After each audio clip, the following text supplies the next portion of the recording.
আজকে আমরা পরবর্তী পার্টে কি দেখব? আজকে 16 নম্বর পার্ট। এই পার্টে আমরা দেখব হচ্ছে এখানের এই যে কুইক পার্ট ওয়ার্ড, এই দুটো কিন্তু খুব মজার জিনিস।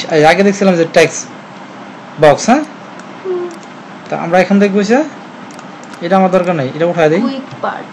কুইক পার্ট তা আমি এখান থেকে কুইক পার্টে ক্লিক করে দেখ, এখানে বিভিন্ন ধরনের ডিজাইন দেখা যাচ্ছে আগের মতোই, ঠিক আছে। টেম্পোরারি এইগুলো অ্যাবস্ট্রাক্ট, অথর, ক্যাটাগরি, কোম্পানি, এইগুলো একটু ঝামেলা আছে, এগুলো আমি পরে দেখাচ্ছি, এই ইয়ার সাথেই দেখাবো। এখান থেকে ওয়ার্ড কাউন্টটা দেখি, আমাকে কিছু লিখতে হবে আগে। কি লিখবো? লিখি আমার নামটাই লিখি। এটা ফন্ট সাইজটা বড় করে নেই, করে যাবো এখান থেকে ফন্ট সাইজ বড় করে নিলাম। নেওয়ার পর আমি যাবো ইনসার্টে। ইনসার্ট থেকে দেখ এখানে কিন্তু একটা জিনিস ছিল না আগে, যে এটা দেখতে চলে আসছে যা অটোমেটিকলি। এটা সাধারণত কিসের উপর কাজ করে? লেখার উপর কাজ করে। দেখ এটা সাধারণত কিসের উপর কাজ করে? হ্যাঁ, লেখার উপরে কাজ করে। আমি যে আবার ইনসার্টে যাই,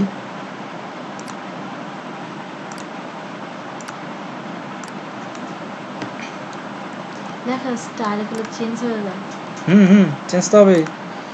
আমি যদি এটাকে ধরি, ধরে আবার ইনসার্টে যাই, এখানে ক্লিক করে দেখ, এখানে আর নাই, নেট কানেকশন থাকলে আরো আসবে, ঠিক আছে। দেখ স্টাইল চেঞ্জ করেছে না, এগুলো রেডিমেড ডিজাইন দেওয়া আছে। আমি যে চাইলে এখান থেকে আমি কালার পরিবর্তন করতে পারবো, দেখছিস এগুলো ডিজাইন দেওয়া আছে। আমি চাইলে এখান থেকে আর কি করতে পারবো, আমি যদি এখান থেকে কি করতে পারবো,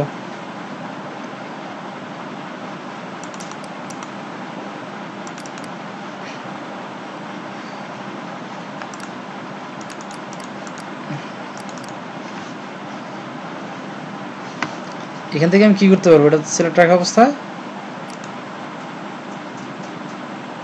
এটা কি, এটা বর্ডার দেখ, বড় করি, বড় করলে আরো বুঝতে সুবিধা হইব। এখান থেকে আমি বড় করি,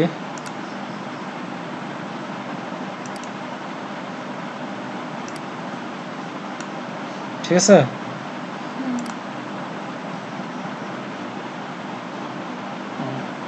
এখানে আমি এটা 60 করে দিই,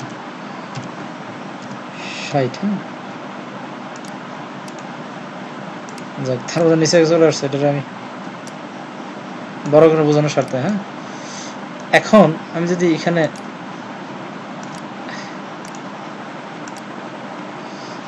আসি, এখানে দেখ ফরম্যাট আছে, ফরম্যাট আমি ক্লিক করলাম। ক্লিক করার পর এটা হচ্ছে বর্ডার, নিচেরটা হচ্ছে কি, এটা হচ্ছে কিন্তু কালার, দেখ স্যার কালার। আমার এখানে যে কালারগুলো লাগে, আমি যে এখান থেকে মূল কালার আমি চেঞ্জ করে নিতে পারি, এটা আমি করে নিলাম, এই কালার আসলো। এটা কি স্যার? Texture outline. এটা হচ্ছে টেক্সচার কি, ওইটা ইয়া করতে হইব আগে, কি ওই আউটলাইন বল কি, এটা কি স্যার? এটা হচ্ছে টেক্সচার শ্যাডো। দেখ শ্যাডো কোন দিক থেকে আসবে, নিচ থেকে আসবে না উপর দিকতে হবে। এটা হচ্ছে গ্লো ইফেক্ট, এটা হচ্ছে গ্লো ইফেক্ট। এটা হচ্ছে ব্যাবল অ্যাম্বুশ, খেয়াল করে দেখ, ব্যাবল অ্যাম্বুশ দিলাম। এখানে ক্লিক করে আমি শ্যাডো দিতে পারি। শ্যাডো কোথায় দিলাম? নিচ থেকে দিই, নিচ থেকে দিলাম। এখানে ক্লিক করে আমি একটু গ্লো দেই, এই গ্লোটা দিলাম, ঠিক আছে। 3D ইফেক্ট দিতে পারি আমি এখান থেকে, দেখছিস 3D ইফেক্ট দিলাম। এটা কি সাধারণ টেক্সটকে ডিজাইন করার জন্য কি ইউজ করা হয়? এই ওয়ার্ড আর্টটা ইউজ করা। হ্যাঁ, এটা এখানে যখন আমি কিছু লিখবো তখন আবার এই যে এটা জীবিত হয়ে যাবে,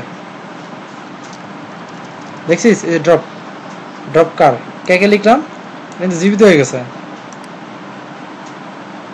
এবং ড্রপ কার দিয়ে আমি কি কাজ করতে পারবো? প্রথম অক্ষর বড় হবে না ছোট হবে? এই যে দেখাচ্ছে, বড় হবে। হ্যাঁ, এটা কোন সাইডে থাকবে? মিডলে কিভাবে থাকবে তা দেখাচ্ছে, ঠিক আছে। এই যে ড্রপ ক্যাপের কাজ, আর প্রথম অক্ষরটা কি হবে এটা যদি বুঝতে অসুবিধা হয় তাহলে আবার দেখি।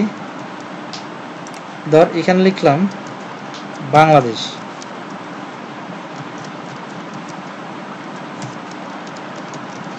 বাংলাদেশের আমি যদি এটা সিলেক্ট করি সরি এবং ড্রপ ক্যাপে নিয়ে যাই, বিটা কি হয়েছে বড় হয়ে গেছে। বড় আকার করে গেছে, ঠিক আছে।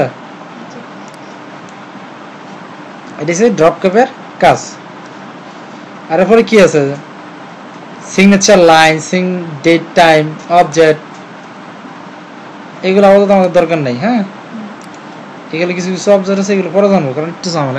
আর এখানে আছে সিম্বল, যেটা খুবই গুরুত্বপূর্ণ। সিম্বল মানে চিহ্ন দেওয়া। হ্যাঁ, চিহ্ন, বিভিন্ন চিহ্ন, যে মূল সিম্বল।